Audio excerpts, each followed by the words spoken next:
자, 이번 시간은 저희가 그 M&A 쪽 관련해 가지고 이제 FTD 관련된 내용에 대해서 조금 강의를 진행하려고 합니다.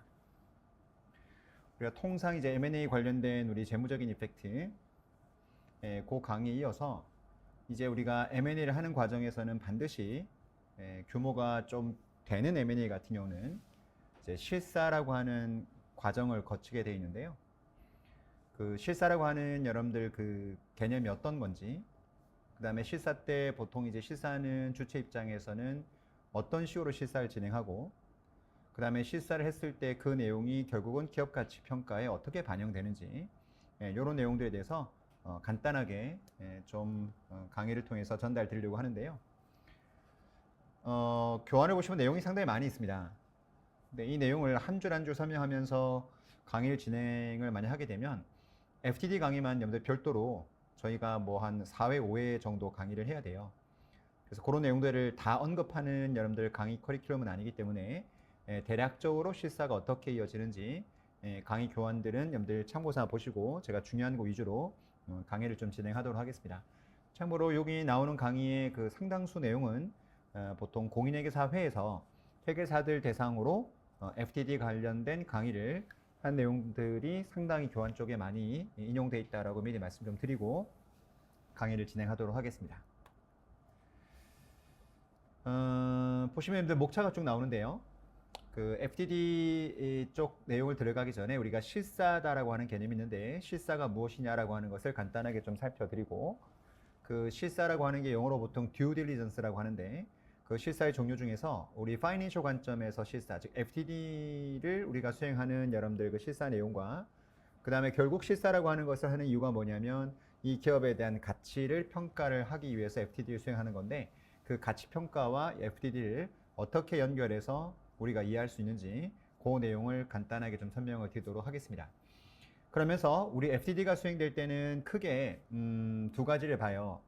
이제 보통 심에서 QOA라고 하는 게 있고, 그 다음에 QOE라는 게 있는데, QOA라고 하는 것은 Quality of Asset. 다시 말해서 자산과 부채에 대한 퀄리티를 우리가 실사를 통해서 확인하는 거고, 그 다음에 QE. 이건 여러분들 느끼시겠지만은 이건 손익계산서. 손익에 대한 내용을 실사를 할 때 이 회사 손익에 대한 퀄리티를 어떻게 실사하는지에 대한 내용 설명하는 게 네 번째가 되겠습니다. 그 다음에 다섯 번째 같은 경우는 CVP 분석인데, 보통 CVP 분석을 하는 이유가 뭐냐면 어떤 기업이 이제 인수를 하게 되면은 이 회사를 인수했을 때 어느 정도의 매출을 일으켰을 때 실제 똔똔 BEP가 나오는지, 그러면 이제 인수한 입장에서는 내가 이 회사를 인수하고 난 다음에 매출을 어느 정도 해야 똔똔이 되는 거기 때문에 이 회사 가치는 지금 얼마가 나오나 우리 회사랑 같이 시너지 했을 때 매출을 얼마 정도 내가 찍어줄 수 있으면은 이익이 날 수 있는지, 이런 것들에 대한 시뮬레이션을 보통 인수하는 기업에서는 많이 원하기 때문에 그거랑 관련된 분석도 같이 보통 실사할 때 집어넣어주는 게 일반적이고, 보통 QOE를 분석할 때 그 어닝에 대한 분석을 할 때 변동비, 고정비에 대한 성격을 우리가 소팅을 하고, 그런 다음에 일정한 어떤 규모 범위 내에서 고정비가 이 정도 발생할 때 매출을 얼마 정도 찍어줘야 실제 BEP가 나는지 같이 분석해 주는 게 일반적입니다. 그래서 보통 QOE를 분석할 때 CVP를 같이 보통 분석해 주는 게 일반적이고요. 그다음 마지막에 이제 FTD 케이스에 대한 내용이 간단하게 언급이 되어 있을 겁니다. 일단 이 순서로 간단하게 중요한 내용 위주로 한번 살펴볼게요. 보통 이제 우리 M&A 할 때 실사다라고 하는 개념 자체, due diligence라고 하는 개념 자체가 보통 우리 뭐 DD를 한다 또는 due diligence 한다, 이런 말들이 나오는데, 요게 원래 그 어원이 보시면 알겠지만은 미국의 증권거래법, 우리나라 따지면 33년도 증권거래법이 있는데 뭐 그 증권거래법에서 내용이 유래가 됐다라고 생각하시면 돼요. 그래서 간단하게 due diligence라고 하는 그 말 자체가 영어 표현을 보게 되면 due diligence라는 표현하고 실사다라고 우리나라 말로 번역하는 게 솔직히 딱 들으시면 1대1로 대응이 안 되거든요. 근데 왜 due diligence라고 하는지 여러분들 내용이 좀 설명되어 있으니까 그 내용은 참고 삼아 읽어보시면 될 것 같습니다. 어원에 대한 문제이기 때문에. 그 다음에 여기 실사의 종류를 잠깐 뒤에 먼저 가서 좀 보고 올게요. 쭉 넘기시면은 페이지 12페이지 보시면은 우리가 실사라고 하는 개념의 DD에는 크게 여러 가지가 있습니다. 되게 많죠. 우리가 요 내용을 다 오늘 언급할 내용은 아니고, 우리는 그 듀 딜리전스 중에서 파이낸셜 듀 딜리전스, 재무 실사와 관련된 내용에 대해서 강의를 드릴 건데 보통 이제 M&A가 규모가 크면은 요 듀딜리전스의 범위가 좀 더 확대가 돼요. 그래서 이제 M&A 하는 과정에서 매수자가 좀 사이즈가 한 수천억 또는 조 단위음들 M&A가 이루어지게 되면 재무적인 관점에 대한 실사만 들어가는 것이 아니고 여기 보시면은 텍스 듀딜리전스. 보통 텍스 듀딜리전스 앞잘자서 보통 이제 TDD라고 하는데 FDD를 할 때 TDD는 같이 보통 수행하는 게 일반적입니다. 그래서 보통 M&A 수행할 때는 FDD, TDD, 그 다음 밑에 Legal Due Diligence, LDD 요 세 개는 보통 세트로 많이 하는 것 같아요. 물론 그 지금 제가 지금 하고 있는 M&A 같은 경우는 어떤 기업 지분 인수하는 것이 아니고 그 회사의 자산 부채만 카빙 아웃 해가지고 저희가 떠안아와서 사업 양수도 개념으로 진행할 거거든요. 그 뭐 자산 양수도 개념이라는 게 있고 영업 양수도 개념이라는 게 존재하는데 보통 우리가 어떤 지분을 인수하지 않고 이렇게 카빙 아웃 자산 양수도나 영업 양수도를 하는 이유가 뭐냐면 그 회사의 지분을 딱 내가 투자하려고 봤더니 회사가 너무 투명하지 않고 우발 채무가 많아 보여요. 근데 내가 지분 인수하게 되면은 그 회사의 우발 채무를 내가 그대로 승계하는 거기 때문에 야 이건 너무 리스크 있다 판단하면은 내가 딱딱딱 찍어서 요 자산 부채만 가져올게 이렇게 카빙 아웃해서 사업 양수도나 또는 뭐다 자산 양수도 개념으로 보통 인수하는 경우가 있거든요. 그렇게 양수도를 하게 되면은 당연히 뭐에 대한 이슈가 많이 사라지겠어요. 텍스 이슈가 되게 많이 사라집니다.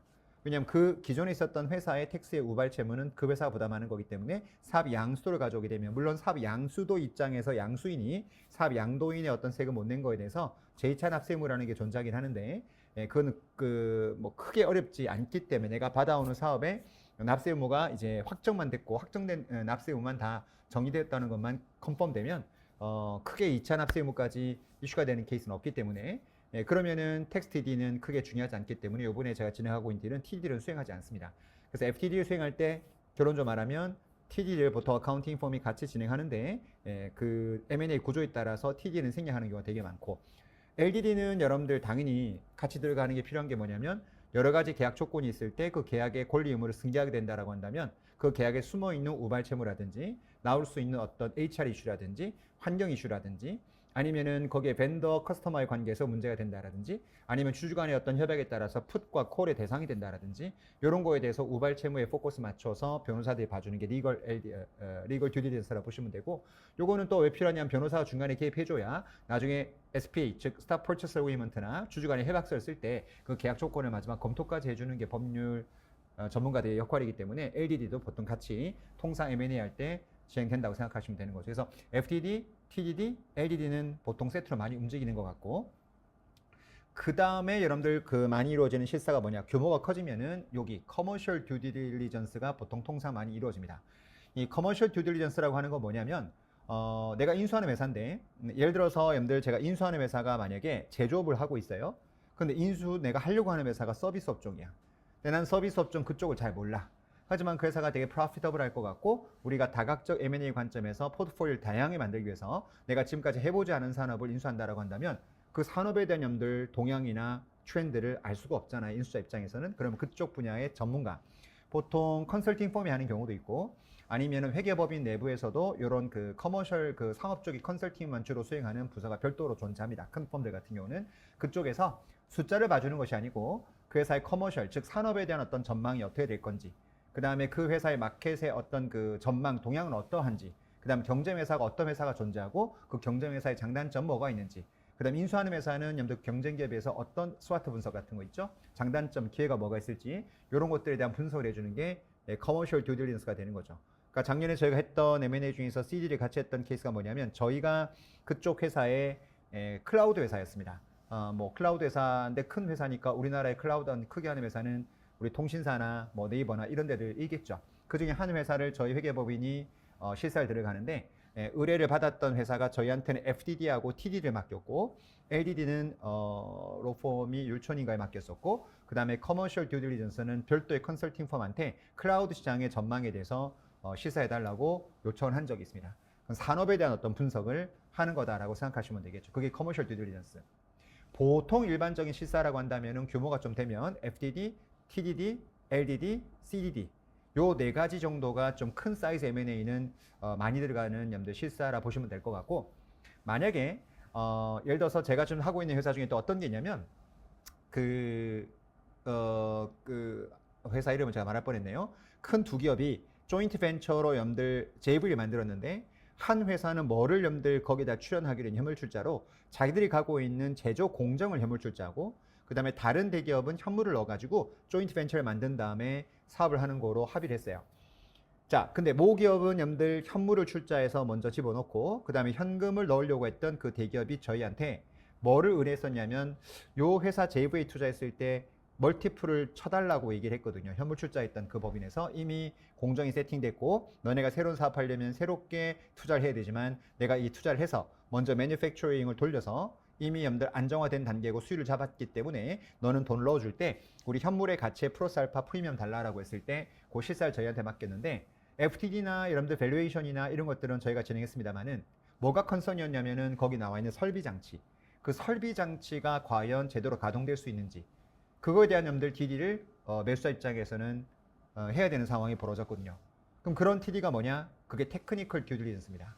거기에 갖춰져 있는 설비 장치 이런 것들이 제대로 작동되는지 이런 것들까지도 필요에 따라서는 실사를 하는 경우가 있겠죠. 그럼 그게 만약에 전산 쪽 SI 업체다라고 한다면 뭐도 되게 중요하겠습니까? IT 관련된 실사도 필요할 수 있겠죠. 그래서 IT 듀딜리전스가 상황에 따라서는 발생할 수도 있고 그 다음에 탄소 배출이 좀 많이 나올 수 있는 회사 같은 경우는 요즘 ESG 경영에 따라서 탄소 배출권에 대한 그 비용이 많이 들어갈 수 있기 때문에 환경에 대한 실사라든지 또는 사람이 굉장히 휴먼 리소스가 많은 회사 같은 경우에는 HR 이슈가 많이 있을 수 있으니까 HR 관련된 듀딜리전스가 별도로 수행될 수도 있습니다. 하지만 HR 듀딜리전스 같은 경우는 인사와 관련된 노동법 이슈가 많기 때문에 보통 LDD를 수행하게 되면 로이어들이 보통 휴먼 리소스에 대한 실사라든지 아니면 환경에 대해서 부과되는 여러 가지 어떤 그 과징금이라든지 이런 법적 이슈는 보통 로이어 쪽에서 일부 커버를 해주는 케이스가 종종 존재합니다. 그래서 HR 듀딜리전스나 인바이러멘털 듀딜리전스는 별도로 누구한테 맡기기보다는 보통 로펌들이 업무를 수행할 때 우발 채무 관점에서 좀 봐주는 케이스가 있다라고 보시면 될 것 같고 마지막에 오퍼레이셔널 듀딜리전스라고 하는 거 뭐냐면 회사 자체 영업 활동이 잘 되고 있나 보는 겁니다. 벤더가 누가 있고 커스터머가 누가 있고 SM은 어떻게 관리되고 있는지 그 다음에 물류센터는 어떻게 운영하고 있는지 이런 것들에서 영업적인 측면에 실사를 수행하는 게 오퍼레이셔널 듀딜리전스인데 보통 오퍼레이셔널 듀딜리전스는 FTD를 수행하는 회계법인들이 그 회사 주요 벤더와의 관계, 서플라이어와의 관계, SM은 어떻게 되고 있는지 그 다음에 물류센터는 어떻게 운영되고 있고 이런 대략적인 건 정리해주기 때문에 따로 오퍼레이셔널 듀딜리전스를 의뢰해서 M&A 수행하는 케이스는 많지 않다 보시면 될 것 같고요. 그래서 실사의 종류에는 대강 이렇게 정리가 될 수 있는데 우리가 포인트를 맞추는 건 당연히 Financial Due Diligence, 재무적인 실사, 요게 포인트에 맞춰서 오늘 강의가 진행된다고 생각하시면 될 것 같아요. 앞으로 돌아와서 그러면 보통 사람들이 그 회계법인이 뭔가 실사한다라고 했을 때 실사와 그다음 회계감사의 어떤 두 개의 어떤 차이점에 대해서 보통 많이 헷갈려 하세요. 그리고 회계법인의 회계사들도 감사팀에서 근무했던 사람들을 회계사들이 실사를 수행할 때 회계감사에서 바라보는 관점하고 실사 관점을 통상 많이 헷갈려 하세요. 그래서 지금 제가 하고 있는 최근에 실사 중에 큰 딜 같은 경우 이제 회계사들이 한 6명이 투입되고 있는데 보통 6명 중에서 실사를 해본 친구가 한 2명밖에 없고 나머지는 회계감사 백그라운드에 있었던 친구들입니다. 회계감사는 굉장히 많이 했던 친구들인데 요번에 실사를 처음 투입하면서 제가 실사 회계감사 차이점이 어떤 게 있고 보는 관점에 따라서 목적이 다르기 때문에 어떤 측면을 주로 봐야 되는지 그 부분을 제가 설명했던 게 기억이 나는데요. 한번 예를 들어 볼게요. 예를 들어 회계감사를 수행한다라고 한다면 재무제표를 작성하는 기준에 따라 제대로 작성이 되었나 안 되었나 이런 것들을 확인해 주는 게 회계감사거든요.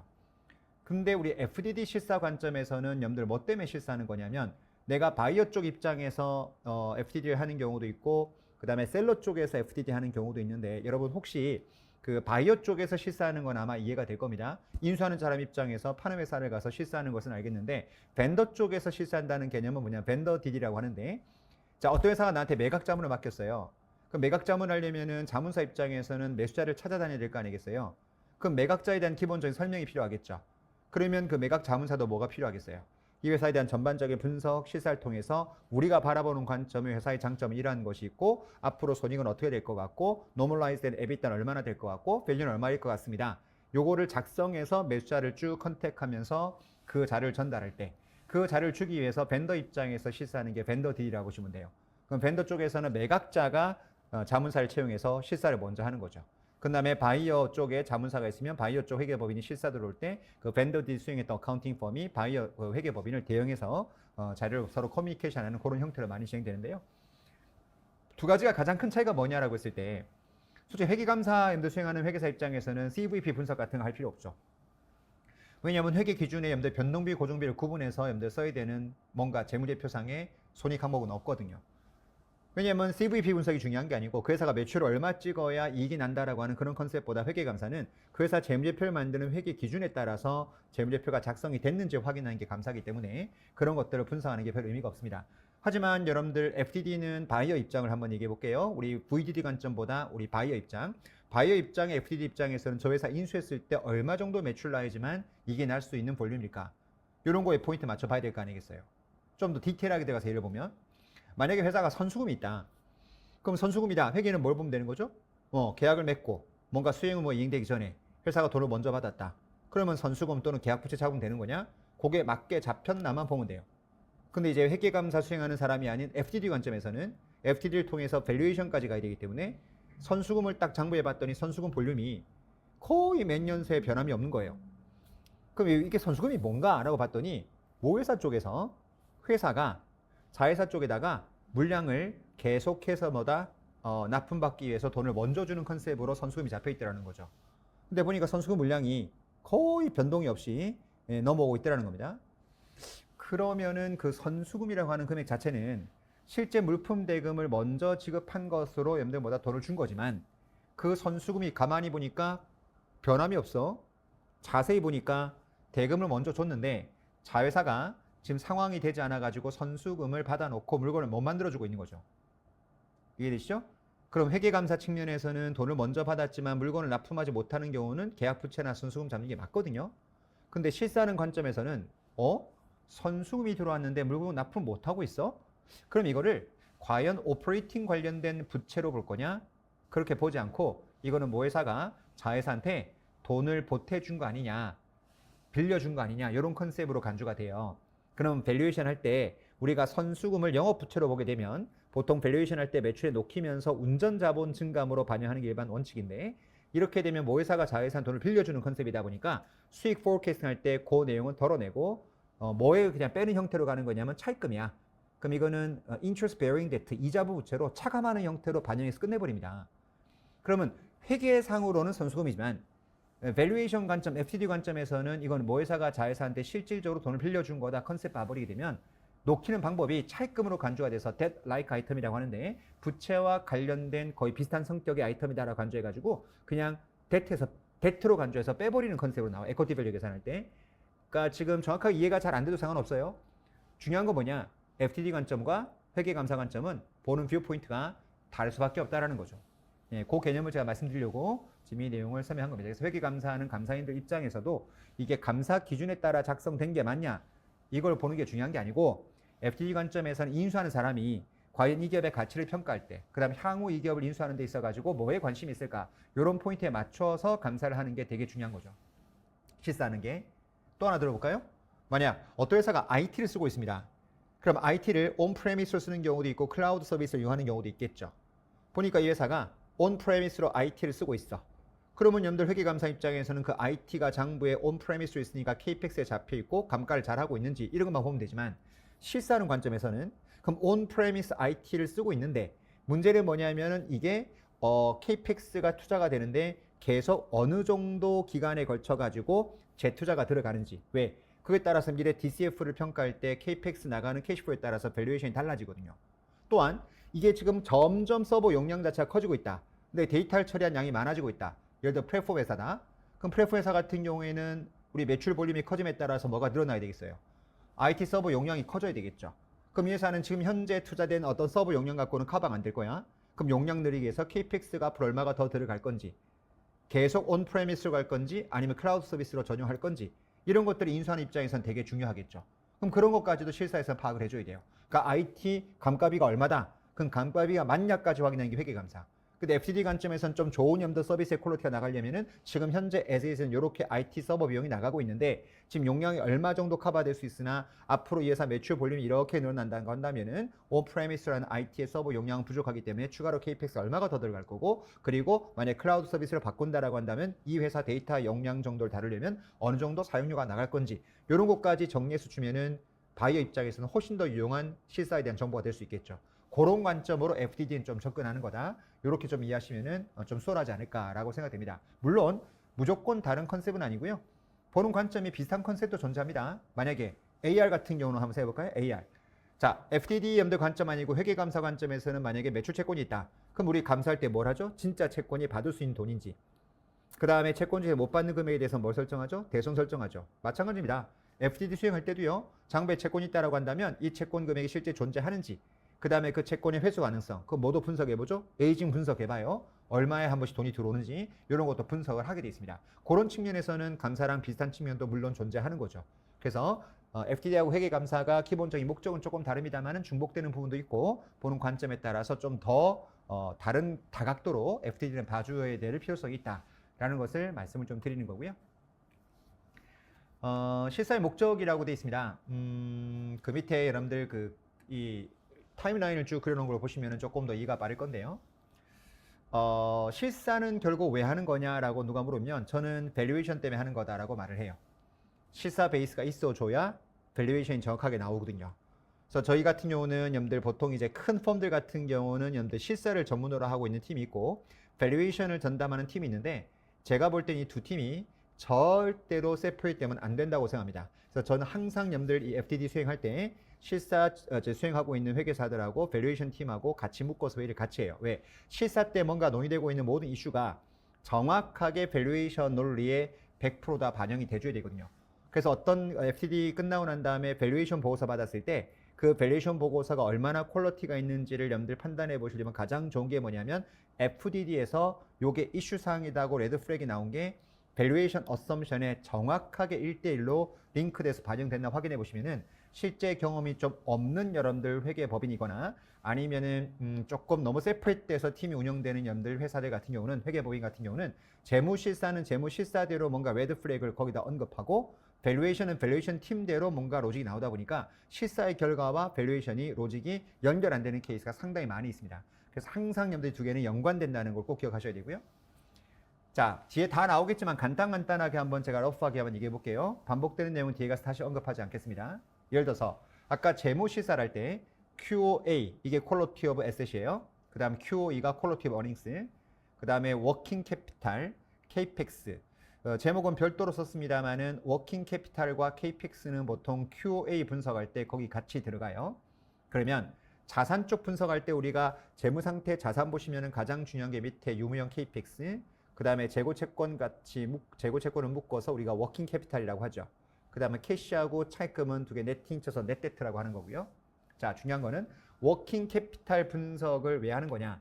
실사할 때 자, AR이 얼마에 한 번씩 돈이 들어오는지, 재고는 얼마만큼 빠른 시간에 판매가 되는지, 그 다음에 페이어블 같은 경우에는 언제 페이먼트 피리어드가 있는지 요거를 실사를 통해서 파악을 해야 돼요. 왜 파악하는 게 중요하냐?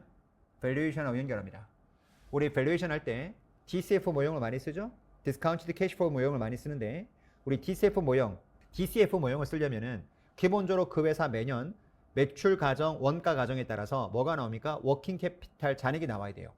그 잔액이 나와야 워킹 캐피탈에 묶이는 자금을 계산해서 정확한 프리 캐시플로우를 계산할 수가 있습니다. 즉 오퍼레이팅 캐시플로우를 정확하게 계산할 수 있다는 소리예요. 자, 그러면 매출이 얼마나 성장할 거다 가정을 집어넣는데 매출 볼륨이 늘에 따라서 채권이 얼마나 늘 거냐, 이거는 뭐를 봐야 되겠어요? 재무실사에서 회사가 매출 채권이 통상 회수되는 기간이 얼마 정도 회수되는지를 알아야 그래야지만 매출 볼륨에 따라 채권이 얼마가 남을 건지 계산이 되는 거거든요. 마찬가지 매출 원가가 늘에 따라서 단기 구매한 양, 재고량, 대비 매출 원가, 회전율 같은 것을 실사를 통해서 파악해야 그래야 미래 포캐스팅 했을 때 원가가 이렇게 늘어난다고 한다면 재고는 얼마가 남겠구나, 어카운트 페이어블, 매입 채무는 얼마나 남겠구나, 이 잔액이 나오는 거죠.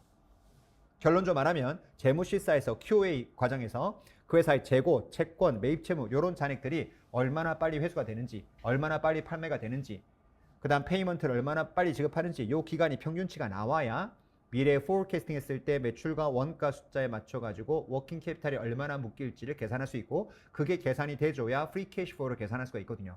그래서 실사와 밸류에이션이 다이렉트로 뭐가 되는 거죠? 연결이 되는 겁니다. CAPEX 마찬가지. CAPEX라는 것은 유무형자산 말하는 거죠. 바이오 회사 같으면 무형도 포함되겠죠?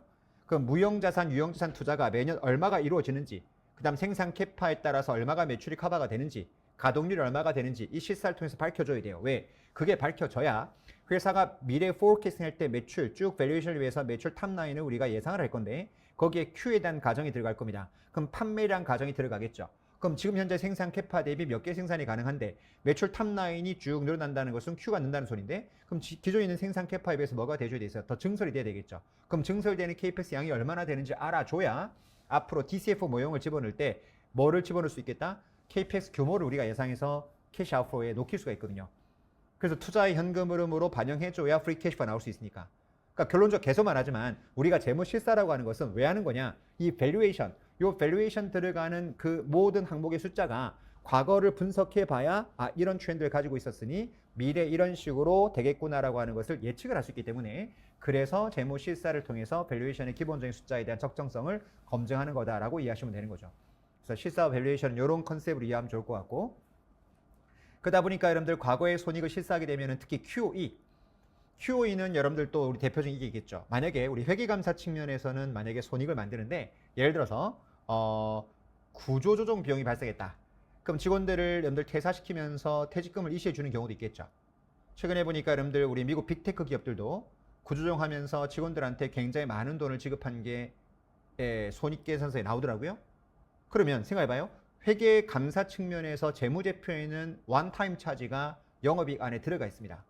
근데 문제는 그렇게 사람을 해고하고 나면 앞으로 포캐스팅 할 때 인건비성 경비를 포캐스팅 할 때 원타임 차지로 급여가 들어가고 퇴직금도 일시에 지급됐겠지만은 미래 포캐스팅 할 때는 뭐가 줄었죠? 헤드 카운트가 줄었죠. 그리고 원타임 차지로 들어간 게 우리 영업이익 안에 들어갔겠지만은 이건 원타임 차지니까 어떻게 돼요? 당연히 빠져줘야 맞는 거죠. 이해되세요? 그러면은 여러분들 회사가 회계감사 측면, 즉 회계 기준에 따라서 공시한 손익계산서가 아니라 우리 입장에서 바라봤을 때는 요 비용은 너무 이슈로 들어간 거야. 그럼 이런 것들은 빼준다고요. 그 다음 두 번째, 내가 봤을 때는 여러분들 비용으로 지금 탄 게 아니지만 이 회사를 내가 인수한다면 나는 비용으로 들어갈 게 있을 것 같다 판단되는 것은 여러분들 회계감사 기준, 즉 회계 기준 따라 작성된 손익계산서에다가 비용을 더 넣어줄 때가 있습니다. 그게 어떤 경우냐? 예를 들어 볼게요. 이미 기존에 하고 있었던 회사가 있었는데 거기에서 자산부채를 카빙아웃 해가지고 지금 내가 의뢰받은 회사가 이 사업을 운영할 거예요. 그러면 저쪽 회사는 큰 회사의 자회사로 있었습니다. 그러면 모회사에서 자회사 펑션을 대신해주는 비용도 있었을 거예요. 근데 문제는 뭐냐면 이 회사의 어떤 사업부를 카빙아웃해서 지금 매수자가 인수하게 되면 그쪽 회사에 존재했을 때 모회사가 서포트했던 비용이 미안하지만 이 회사는 그 비용 펑션을 직접 수행해야 돼요. 그러면 과거에 그 자회사 손익계산서에 없었던 간접비 비용이 이 회사가 스탠드 언론으로 만약 운영된다면 추가로 비용이 발생할 수 있는 부분이 있겠죠. 무슨 말인지 이해되죠? 보통 우리가 자회사로 있으면 모회사에서 쉐어 서비스 해주는 경우 있잖아요. 물론 그 쉐어 서비스 대가로 뭔가 자회사가 주는 경우도 있습니다만 그 비용 그대로 우리가 비용을 부담하지는 못할 겁니다. 추가로 비용이 더 많이 발생할 수 있다는 소리예요. 그럼 모회사가 자회사 청구하는 비용이랑 내가 그 자회사 일부 사업부를 받아와서 내가 직접 하는 거랑 비용은 더 들어갈 수 있죠. 그럼 그런 비용들은 더 태워줘야 돼요. 그럼 자회사 과거 손익계산서에는 비용이 적게 탁하는 없는데 내가 받아오게 되면은 추가로 더 들어가는 비용이 있겠죠. 그럼 그런 비용들까지 들어갔을 거다 녹여줘야 내가 인수했을 때 대강 이렇게 손익이 나오지 않겠냐라는 것을 추정할 수가 있는 거죠. 이걸 뭐라고 하냐? 보통 프로포마 에비타라고 하거나 노멀라이즈 에비타라고 합니다. 그러니까 이거는 뭐냐면은 지금 현재 우리 회계 기준 따라 만들어진 손익계산서가 아니고 만약 그 회사의 비용이 원타임 차지 들어간 거 좋아. 회계 기준상은 영업이익 같지? 하지만 이건 non recurring 한 거니까 제외해. 대신에 그 회사 회계 기준상은 비용이 안 탔지만 내가 봤을 때 스탠드 언론으로 만약 운영한다라고 한다면은 나는 이 비용이 더 들어갈 것 같아. 이런 것들을 실사법인이 가감을 해주는 거죠. 말 그대로 내가 그 사업을 인수해 온다라고 한다면 앞으로 손익이 어떻게 될까라는 걸 추정해 보는 걸 프로포마 이펙트라고 합니다. 그 프로포마의 파이낸셜을 만들어 보는 게 프로포마 에비타가 되는 거죠. 이해되세요? 그러니까 결국은 여러분들 실사의 목적 자체는 항상 여러분들 뭐를 생각하셔야 돼? 그렇게 해서 이 회사가 인수한다면 이 회사 가치가 얼마가 될까? 앞으로 향후 이 회사를 운영한다면 얼마만큼의 매출과 손익이 발생할 수 있을까? 요거를 항상 염두에 두면서 실사하는 것이 되게 중요한 포인트가 되는 거죠. 요 라인을 조금 잘 이해하시면 좋을 것 같아요. 실사를 왜 하는지에 대한 것을 밸류에이션하고 연결해서 생각해 보라는 거죠. 지금 여러분들 BS하고 밸류에이션 여러분들 매핑이라고 되어 있는 게 보이는데 요걸 가지고 조금 얘기해 보면 더 좋을 것 같은데요. 이게 어드저스티드 에비타를 가지고 여러분들 얘기하고 있는데 보통 우리가 M&A 할 때 여러분들 가장 많이 여러분들 밸류에이션 할 때 쓰는 여러분들 지표가 뭐라고 했죠? EV 에비타 멀티플 가지고 여러분들 많이 얘기를 하잖아요. 그러다 보니까 이제 실사 목적에서 QOE, 그 다음에 뭐 어드저스티드 에비타, 요 내용이 되게 많이 나오는데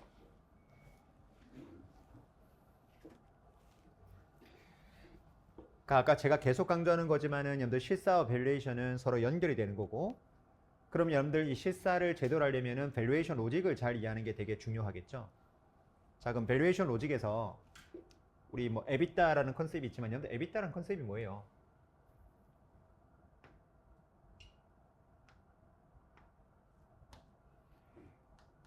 아이고 이것도 너무 굵네요. 자 우리 에비타라고 하는 컨셉 자체는 여러분 너무나 많이 들어보셨겠지만 뭐에 대용치로 많이 쓰는 거죠? 오퍼레이팅 캐시플로우로 많이 쓰이는 거죠. 에비타라는 컨셉 자체가. 그래서 영업 현금 흐름 대비 기업 가치가 얼마냐? 요게 이제 EV 에비타 멀티플이라고 표현하는 건데 보통 이제 M&A 하는 과정에서 우리 상대 가치로 가장 쉽게 쓰고 있는 게 EV 에비타 멀티플인데 이론적 가치로 가장 많이 쓰는 모형은 뭐죠? DCF 모형이죠. 그럼 DCF 모형 갖고 한번 얘기해 보자고요. 일단 DCF 모형은 여러분들 이미 다 알겠지만 일단 영업이익을 미래를 산정하죠. 그 다음 거기서 뭘 빼게 돼 있냐면 1-텍스를 뺍니다. 텍스 레이트. 그럼 뭐가 나오나요? 세후 영업이익이 나오죠. 그냥 미래를 포캐스팅 할 때 현금 흐름으로 포캐스팅 하지 않고 일반적인 발생주의 손익을 포캐스팅 하게 돼 있으니까 그래서 영업이익이 산정되고 나면 텍스를 빼거나 세후 영업이익이 나오면 거기다 뭐를 더하게 돼 있죠? 감가상각비를 더합니다. 디프리시에이션하고 애모타이제이션을 더하게 돼 있죠. 통상 이걸 뭐라고 하죠? 이걸 에비타라고 하죠. 그 다음 여기다 뭐를 가감하게 돼 있냐면 워킹 캐피탈 증감을 반영하죠. 그러면 뭐가 나오나요? 이게 정확한 오퍼레이팅 캐시플로우가 나오죠. 세후 영업 현금 흐름. 근데 회사는 뭘 해줘야 돼요? 당연히 KPX 투자를 해야 되겠죠. 요걸 빼고 나면은 뭐가 나오나요? 이게 free cash flow라고 하는 거죠. 네, 세후 영업 캐시 플로우 갖고 포캐스팅 한 거니까 당연히 이거는 채권자 주주한테 모두 기속되는 현금 흐름 free cash flow to firm이죠. 자, 이거를 쭉 매년 예상해서 이거의 무슨 가치? 현재 가치를 땡기면은 전체 기업 가치가 나오는 겁니다. 그럼 전체 기업 가치가 나오면은 거기서 누구 몫을 빼야 돼요? 채권자 몫을 빼야 되겠죠? 그래서 뭘 빼게 되냐면 interest bearing debt를 빼게 돼 있습니다. 왜? 전체 기업 가치고 타인자분 몫을 빼야 되는 거니까. 자, 그 다음에 여기까지는 지금 회사가 미래 벌 거라고 예상되는 영업의 주주 관점에서 가치가 되는 거죠.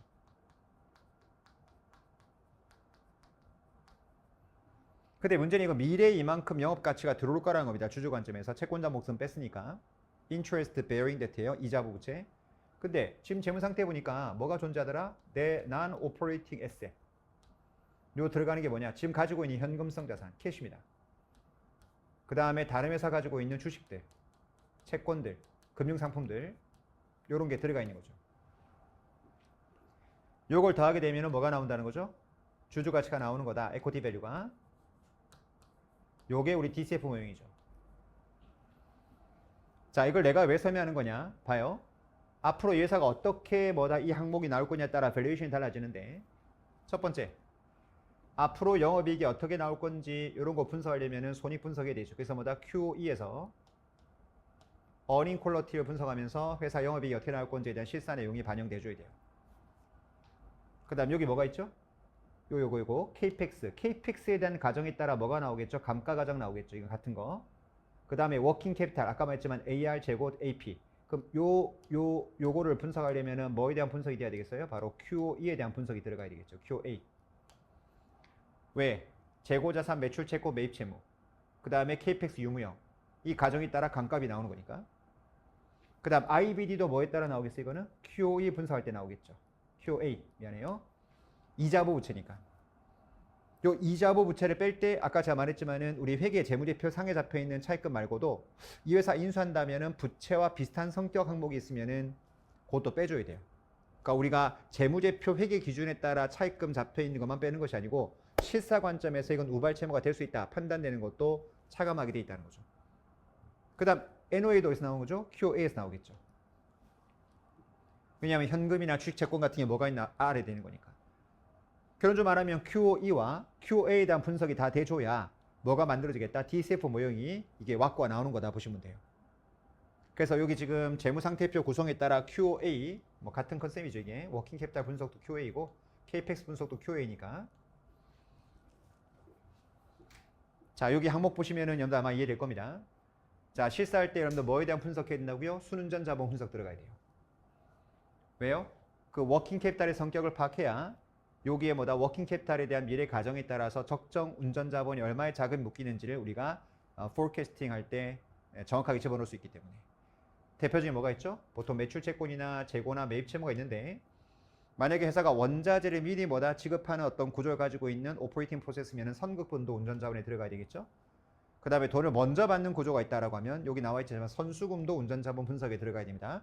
운전 자본 분석에 뭐가 꼭 들어갈 거냐? 보통 사람들이 채권, 재고, 매입 채무 세 가지만 얘기하는데 그 회사 오퍼레이팅 프로세스를 가만히 보다 보면 선급금이나 아니 뭐다 선수금도 중요하다. 그러면 당연히 워킹 캐피탈 분석에 그 내용도 들어가줘야 돼요. 그 다음에 여기 뭐에 대한 거죠? 이게 KPX에 대한 분석, 아까 말한 거.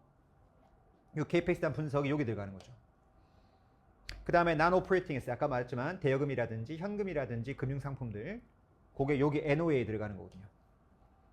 그 다음에 여기 debt하고 debt-like items, 아까 말한 거 실제 회계기준상 debt만 들어가는 게 아니고 실사 관점에서 부채라고 볼 수 있는 항목들, 요게 어디서 차감되는 거다? 요 IBD에서 차감이 되는 거죠.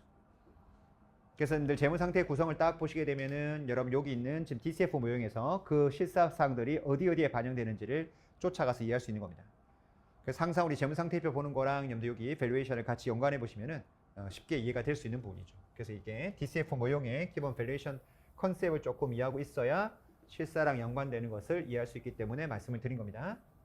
계속 갈게요. 그 다음 손익에 해당되는 건 아까 말한 것처럼 우리가 지금 현재 회사가 손익계산서 준 걸 그대로 가져가는 게 아니고 거기서 비경상적인 것들, 그 다음 내가 인수한다라면 추가로 들어갈 것들, 이런 것들을 플러스 알파로 반영하는 겁니다.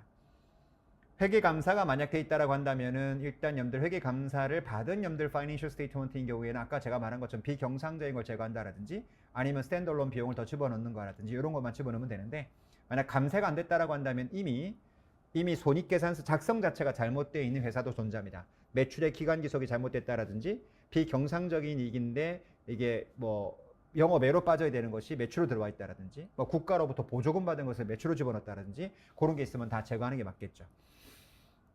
그 다음에 아까 실사조정사항에서 또 나올 수 있는 게 뭐냐면 이 회사가 아까 특수관계자랑 거래가 있었다. 근데 특수관계가 내가 인수하는 순간 특수관계가 끊어진다라고 한다면 그러면 당연히 비용이 더 들어가야 되는 경우도 있겠죠. 지금 제가 올해 실사한 것 중에서 뭐가 있었냐, 회사가 물류센터를 이용하고 있었는데 그 물류센터가 여러분들 뭐다 모의사에서 빌리고 있었어요. 근데 그 부분에 여러분들 상당 부분의 면적을 쓰고 있는데 임차료를 굉장히 싼 가격으로 임차를 해서 물류센터에 쓰고 있더라고요. 근데 문제는 뭐냐면 우리 회사가 인수해 오는 순간 그러면 실제 그 줬던 임차료만큼만 손익계산서에는 비용으로 들어가 있겠습니다만 내가 인수하는 순간 그 임차료 비용은 어떻게 돼요? 걔한테 부담했던 비용보다 더 많은 비용을 부담해야 되겠죠. 왜냐하면 모회사가 자회사였기 때문에 페이블 준 거지만은 제3자가 받아간다면 임대 그 자 입장에서는 물류센터에서 나가라고 할 수 있는 거고 아니면 쓴다라고 한다면 비용 자체를 뭐 할 수도 있겠죠. 정상화 시키려고 하겠죠. 딴 데보다 유료를 낮게 받았지만 너한테는 노멀 렌트로 받겠다. 그러면은 손익계산서 들어가는 렌트보다 비용이 더 들어가야 된다는 거예요. 그런 내용들도 다 뭐 하셔야 돼? 조정을 해야 맞겠죠. 그러니까 그런 여러 가지 비용들이 다 들어가는 것이 뭐다? 이게 어드저스티드 영업이익. 아까 어드저스트 영업이익은 아까 우리 QE 분석할 때 그 내용 들어가서 맨 윗단에 영업이익 계산할 때 그런 내용이 다 반영돼야 된다는 소리예요. 그걸 조정한 EBITDA라고 하기도 하고 어드저스티드 노멀라이즈드 영업이익이라고 하기도 하고 그런 것들이 실사 때 파악하는 거다라고 이해하시면 될 것 같습니다. 대표적인 인수 사례는 여러분들 뭐 M&A 관련된 뭐 사례들 쭉 보시면 되고 카카오 인수 케이스인데 읽어보시면 됩니다. 아까 FDD 뭐 대표적인 예가 나와 있는데 그 내용 뒤에도 나와 있으니까 잠깐 뒤에 넘기시고요. 아까 TDD 그 다음 LDD 요 사례가 쭉 나와 있습니다. 요거 내가 아까 말로 설명한 거니까 뭐 한번 쭉 읽어보시면 될 것 같고요. 저희는 FDD 관점에서 얘기하는 거니까.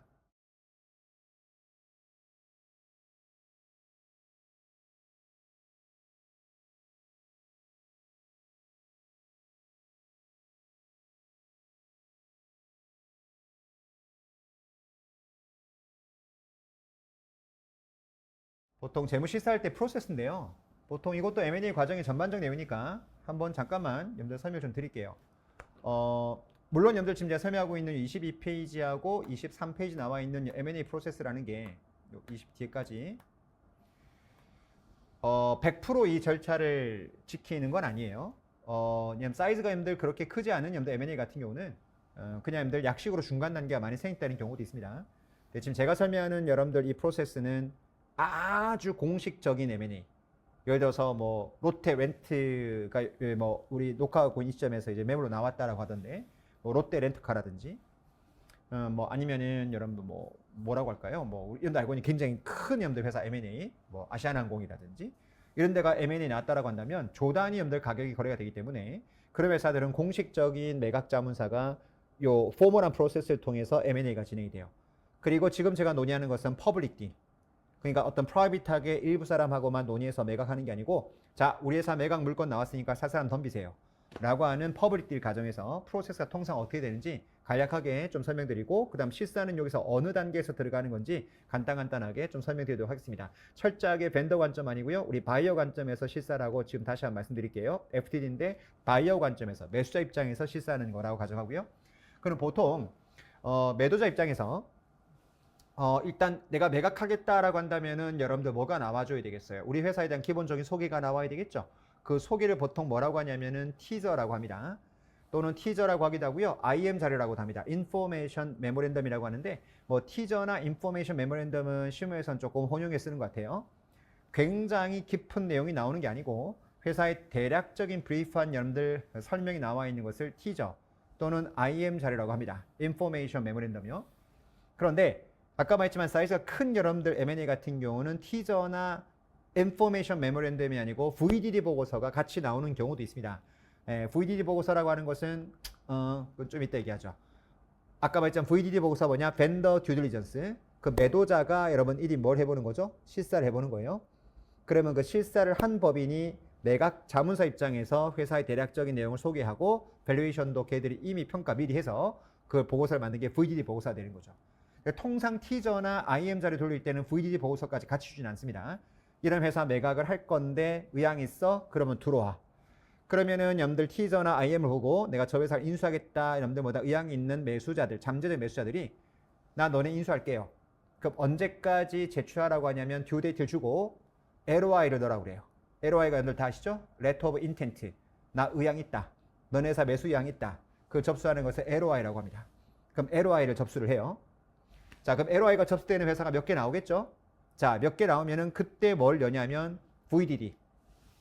아까 벤더 듀딜리전스 보고서 있으면 그 보고서 플러스 회사가 기본적인 데이터를 그 사겠다고 하는 포텐셜 캔디데이터들한테 LOI를 제출한 그들 바이어들한테 그거를 제공을 해요.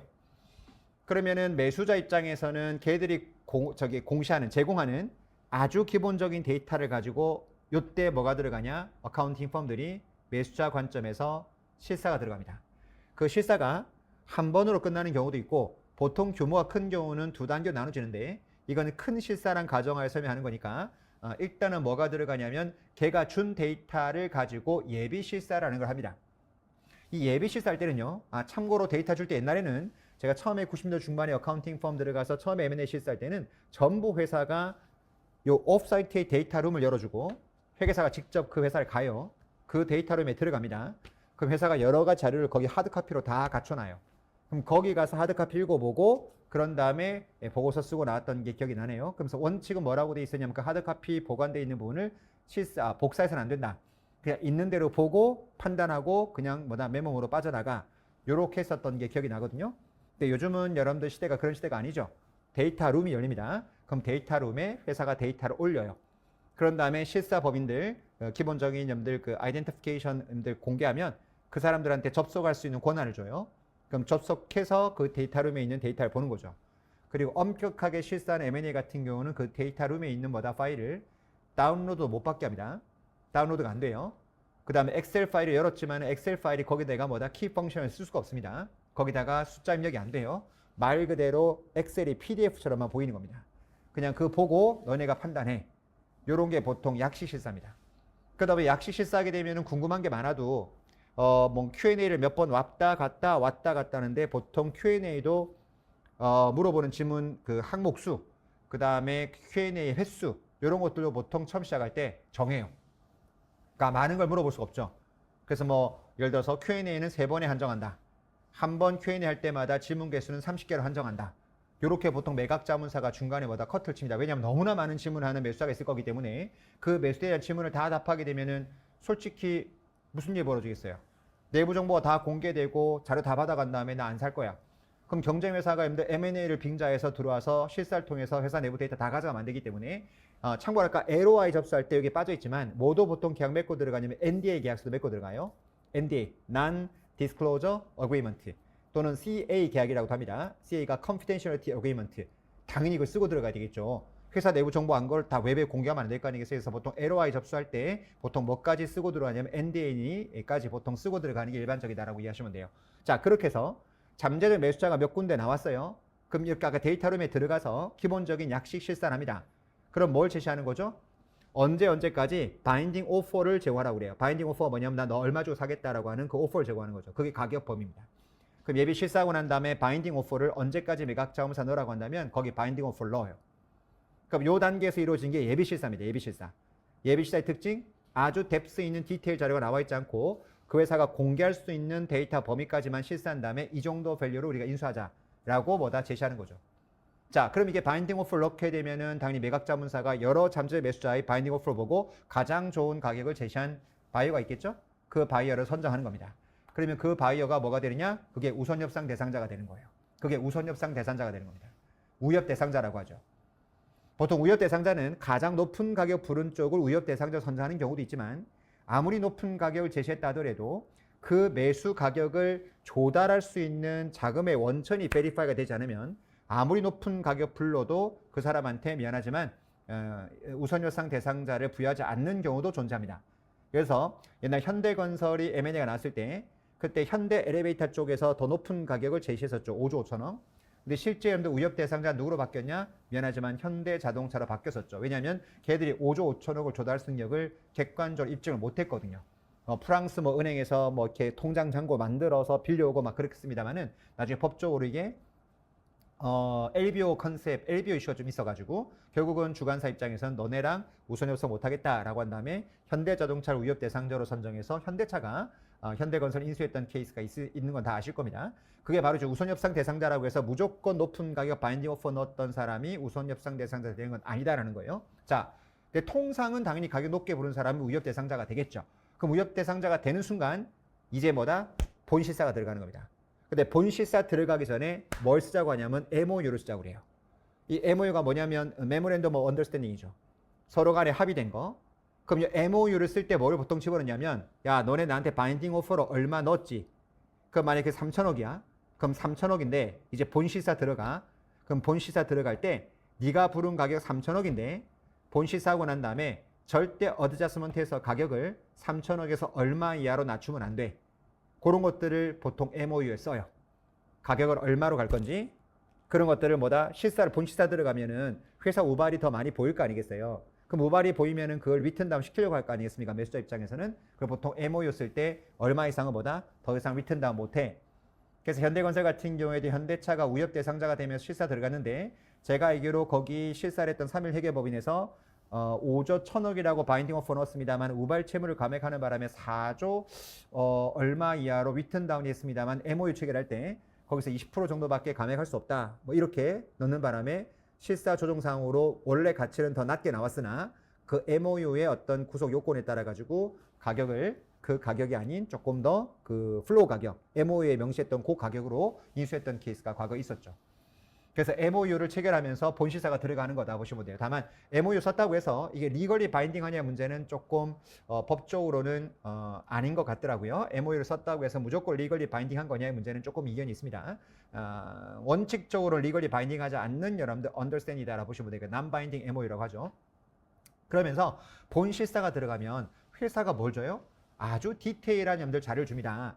그럼 디테일한 자료를 주기 때문에 여러분들 아까 NDA 계약은 했습니다만은 이제는 더 정밀한 자료를 주기 때문에 그렇게 하고 난 다음에 딜이 페일 될 수도 있거든요. 그럼 너무 많은 걸 보여줬는데 그냥 쑥 가버리면 회사 입장에서 매각자 입장에서는 굉장히 부담스러운 거 아니겠습니까? 예, 그러다 보니까 통상 우리 MOU 체결하면서 본실사 들어가기 전에는 아까 바인딩 오프 할 때 내가 너 얼마 주고 사겠다라고 오프했던 가격, 그 가격을 높게 불렀으니까 이 사람이 위협 대상자가 된 거잖아요. 그럼 보통 내가 얼마 주고 살게요. 바인딩 오퍼 넣었던 오퍼 프라이스에 그 프라이스의 5%에서 10%만큼은 디파짓 걸고 시작합니다. 그런 다음에 디파짓 걸고 시작하고 만약에 본실사를 통해서 내가 생각했던 것보다 너무 회사가 엉망이야. 그럼 나 인수 안 할래. 그러면 내가 디파짓 넣었던 금액은 뭐 하셔야 돼? 그냥 뭐다? 난 리펀더블이에요. 그럼 매각자한테 그냥 흘러가는 거죠. 그게 이슈가 있었던 게 대우조선해양. 그 대우조선해양을 하나에서 처음 인수할 때 그 사건이 있었던 거죠. 그래서 하나가 위협 대상자가 돼서 들어가서 본실사 들어가려고 했는데 본실사를 직접 하기 전에 갑자기 리만 사건 탁 터지면서 너무나 많은 염들 뭐다? 건설회사들이 망가지고 수산에 망가지니까 야, 이 가격 너무 높은 가격에 부른 것 같은데 하면서 하나가 본실사 과정에서 계약을 줄합하죠. 그러면서 보증금 걸었던 금액이 그때 한 3천억 가까이 됐던 금액인데 이걸 돌려받냐 돌려받지 못하냐가 대법원까지 소송 갔던 케이스가 과거에 설명했던 그 케이스고요. 그게 바로 뭐다? 위협 대상자가 돼서 MOU 체결하고 기본적인 디파짓 넣고 본시자 들어갔는데 그게 생각대로 진행이 안 되면서 그걸 뭐다? 중간에 줄합하면 생겼던 법적 이슈가 바로 하나오션이 대저항 인수했을 때 있었던 케이스라고 보시면 돼요. 자, 어쨌든 자, MOU 체결했습니다. 자, 계약금 넣었어요. 이제 본시사 들어가는 거죠. 아까 말했지만 본시사는 엄청나게 깊게 모든 정보를 다 보는 겁니다. 그런 다음에 애초에 바인딩 오퍼 넣었던 금액에서 이제 리턴 다운이 되겠죠. 그래서 그 가격으로 이제 협의가 되고 나면 이제 공시적으로 뭐 하는 거죠? 계약서 쓰는 겁니다. 그때 계약서를 뭐라고 하냐? SPA 계약이라고 하는 거죠. Stock Purchase Agreement. 이게 주주 간의 지분 양수도 계약입니다. 이 계약을 쓰고 나면은 최종 뭐가 되는 거죠? 딜이 끝나는 거죠. 다만 SPA 계약을 할 때 오른쪽에 또 실사가 또 하나 더 들어가요. 클로징 실사라는 게 아마 있을 겁니다. 그러니까 실사는 크게 공식적인 M&A 프로세스에는 3번이 있는 겁니다. 첫 번째 예비적 실사, 그 다음에 본 실사, 그 다음 마지막이 뭐다? 클로징 실사. 이 클로징 실사라고 하는 건 뭐냐면 요건 이제 밸류에이션을 정확하게 이해하셔야 돼요. 무슨 말이냐면 내가 실사할 때 회사가 주는 데이터가 딱 그날 시점의 데이터가 아니겠죠. 자, 예를 들어 볼까요? 내가 3월 달에 본 실사를 하고 있다. 그럼 통상 회사가 언제적 재무제표를 주고 그 숫자에 맞춰 실사하겠습니까? 12월 말일자 기준으로 뭐라 하겠어요? 실사를 진행하겠죠. 근데 3월 달에 실사를 진행하지만 기준 날짜는 12월 말일 거라고요. 그런 다음에 실사 끝난 다음에 도장 찍는 시점이 만약에 6월 말이었어. 상당히 많이 걸립니다. 그럼 6개월 동안 뭐가 돼요? 12월 말일날 실사했던 염들 그 시점하고 내가 6월 말일자 SPA 도장을 찍는 그 시점하고 사이에 뭐가 흔들리겠어요? 당연히 자산부채 잔액이 흔들리겠죠. 나는 밸류에이션 할 때 10월 말 기준 날짜 실사 기준으로 밸류에이션을 했는데 그 가격으로 플러스 마이너스가 됐는데 6월 말일날 도장 찍는 시점에서는 6개월치에 뭐가 들어갔을 거다? 추가적인 손익과 추가적인 NOA, 추가적인 IBD 같은 게 생길 수가 있겠죠. 막말로 12월 말 기준 실사하고 난 다음에 6월달 도장 찍기 그 사이에 회사가 돈을 엄청 빌린 거야. 물론 돈을 빌렸다고 했을 때는 데트하고 캐시가 중간에 들어가니까 네팅치면 같겠지만은 그 돈 갖고 막 써버린 거죠. 그러면 그만큼 데트가 는 거지 않습니까? 남아있는 캐시는 별로 없고. 그럼 그 금액을 다시 뭐다? 조정을 해야 되지 않겠습니까? 인수를 덮다 했더니 나 12월 말일자 실사인데 6개월 동안 회사가 소위 표현이 좀 너무 염들 저급한 표현이면 개차반이 된 거야. 그래 버리면 안 되겠죠. 그래서 기본적으로 뭐다? 클로징 할 때 미안하지만 그 이후에 보통 이제 운전자본 정산 실사라고도 하는데 운전자본 정산 실사라고 돼요. 클로징 실사를 다시 한번 하는 게 큰 M&A 딜 같은 경우에는 이루어지는 케이스가 일반적입니다. 거기까지 하면 진짜 사이즈가 큰 메가 딜의 경우에 정식적으로 진행되는 절차가 이 프로세스예요. 그럼 좀 늦게 될 게 요게 기본적인 풀세트야. 그럼 사이즈가 작으면은 뭐가 생각되는 경우도 있겠죠? 클로징 실사 안 하는 경우도 있습니다. 그 다음 무슨 경우도 있냐? 기본적으로 앞단의 예비 실사와 본 실사가 나눠지지 않고 그냥 한꺼번에 실사가 이루어지는 경우도 종종 있습니다. 사이즈가 몇백억짜리 M&A는 두 번 나누지 않아요.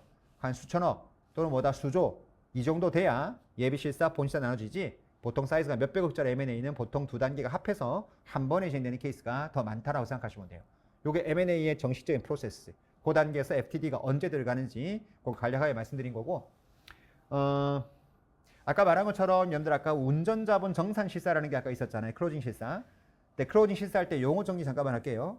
첫 번째가 completion이라는 말이 보이고 락박 시스템으로 락박으로 가는 경우가 있고 두 가지가 있는데 락박스와 여러분들 completion 차이가 뭐냐면 아까 말한 것처럼 내가 실사 기준이 12월 말 근데 6월 말일 뭐다 다시 한번 실사 정산 실사 다시 한번 해서 그 사이에 운전자본 증감을 반영하겠다라는 형태로 계약서를 쓰게 되면은 completion을 통해서 클로징 실사 금액을 반영하는 그런 형태의 SPA 계약. 근데 SPA 계약을 어떻게 체결하는 경우도 있냐면 락박스로 가는 경우도 있습니다. 락박스로 간다는 의미가 뭐냐면 기본적으로 실사 기준일, 그 다음 거래 종료일 그 사이에 리키지 빠져나가는 것을 인수 가격에서 조정하지 않은 겁니다. 그러면 조정하지 않겠다는 것은 여러분들 그 리스크를 누가 지는 거죠? 이제 매수자가 지는 거죠. 그 사이에 왔다 갔다 한 금액에 대해서 매수자가 뭐다? 리스크를 지는 겁니다. 그때 뭐 어느 정도까지 뭐 허용할 거냐 말 거냐 따라 차이가 나는 건 있습니다만, permitted, unpermitted 있습니다만은 일단 기본적인 시스템 자체가 매각자 입장에서는 뭐 하겠다는 거죠? 금액을 락을 시키겠다는 거죠. 그 기준으로 무조건 우린 밸류에이션 하겠다라는 컨셉 가르면 락박스. 근데 그냥 운전자본 실사를 통해서 정산하겠다는 컨셉 가게 되면 컴플리션. 요렇게 가격 정산 메커니즘에 따라서 클로징 실사의 범위는 둘로 나눠진다라고 생각하시면 될 것 같고요. FTD가 언제 시점에 이루어지는지에 대한 것도 간략하게 좀 아셔야지만 FTD에 대한 어떤 용어를 얘기할 때 이해할 수 있기 때문에, 보통 이 강의 들으신 분들이 그냥 일반적인 분들도 들으시지만 어카운팅 펌에 다니는 회계사들 같은 경우도 FTD 관련해서 해본 경험이 없는 사람들 같은 경우는 락박스로 하겠다, 컴플리션 모형으로 가자 이런 말을 한다고요. 왜냐면 최근에 저희도 M&A 실사할 때 거기서 락박스로 갈까 이런 말 나왔는데 거기 팀원들 중에 한두 명이 못 알아들었다고요. 그래서 이런 내용들은 많이 쓰는 용어니까 보통 실사 업무를 하시는 회계사들도 조금 이해를 하고 있으면 좋을 것 같습니다. 일단 대략적인 설명을 좀 했고요. 좀 쉬었다가 좀 더 깊게 FTD에 대한 개념을 좀 더 자세히 들어가도록 하겠습니다. 좀 쉬었다 할게요.